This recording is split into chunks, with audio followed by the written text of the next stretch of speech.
Hi everyone, my name is Lola from Lola Foundation, loving others, living outside. Thank you all for joining me on Facebook at burntoakfoodbank. We are working in joint collaboration with Jesus House and Deepa who has put the whole initiative together. We've come to support the local Burnt Oak community that is experiencing food hardship by setting up a non-referral food bank.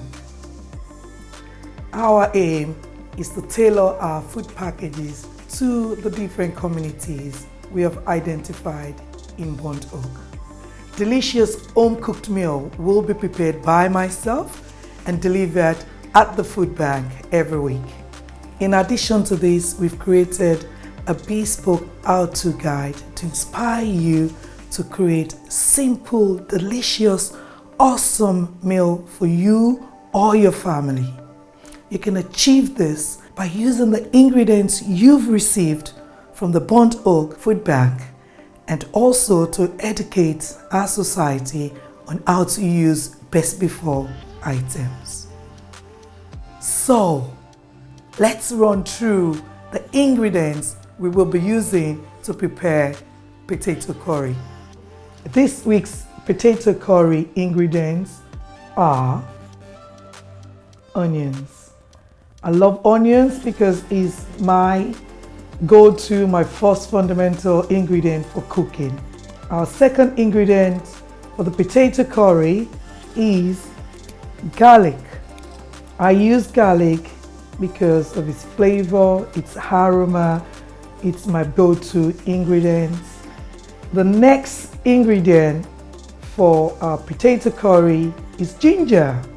Ginger is very good for you, very fragrant, has a beautiful aroma.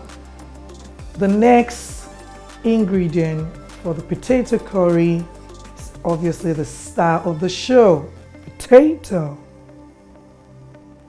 You can use any type of potatoes. It's all about using up what you've got in the house. You don't have to buy a special potato for this dish. You can use whatever, the red one.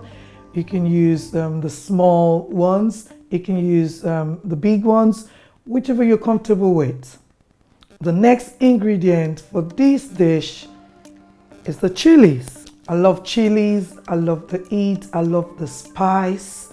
I love it in every dishes, and especially with this dish is awesome. This week you can use the extra veg you've got in your fridge, in your cupboard. For me this week I have peppers in my fridge, so I've got the red one, I've got the green one, and I've got some extra carrots in my fridge, and I've added that onto the dish.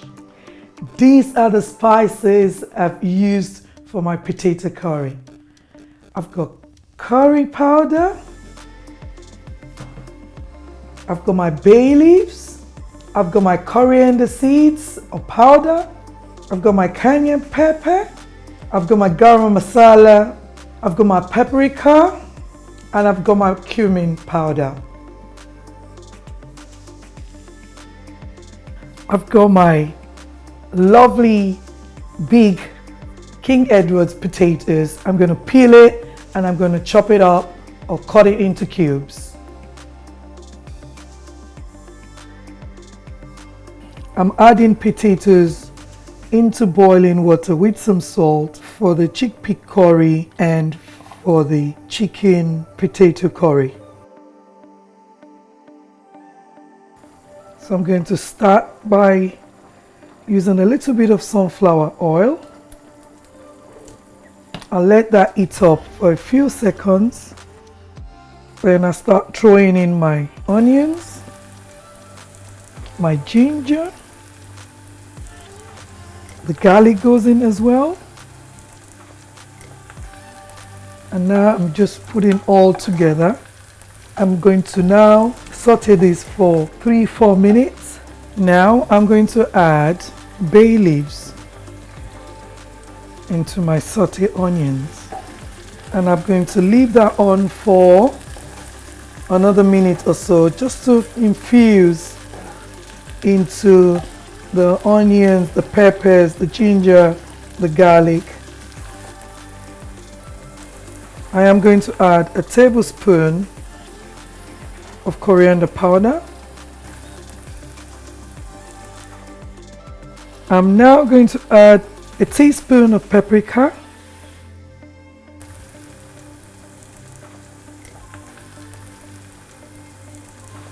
a tablespoon of garam masala,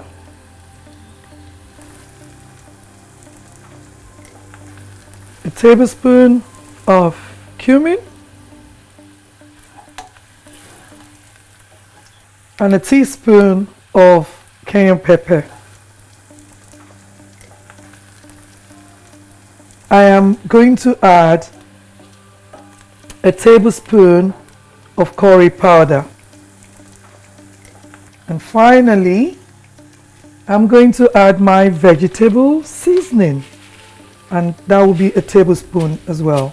So at this point, I can either add my chicken or my chickpeas. I'm now going to add a whole tin of chickpeas.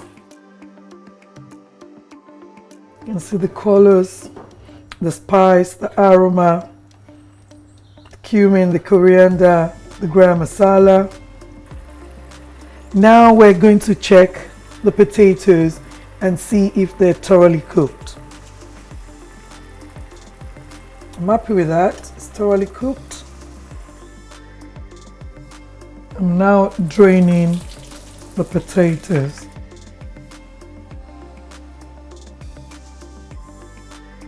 Take some sauce, the chickpea sauce. I'm now going to pour some into the potatoes.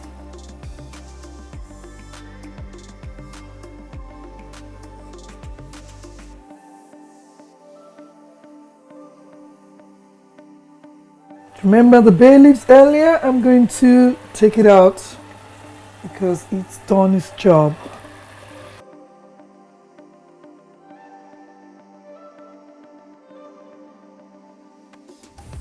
At this point, you can mash it up a bit or leave it like that. If you prefer chunky food, you can leave it like this. If you want it a bit mushy, you can just use your fork to just mash it down a bit. Voila! Dinner is ready.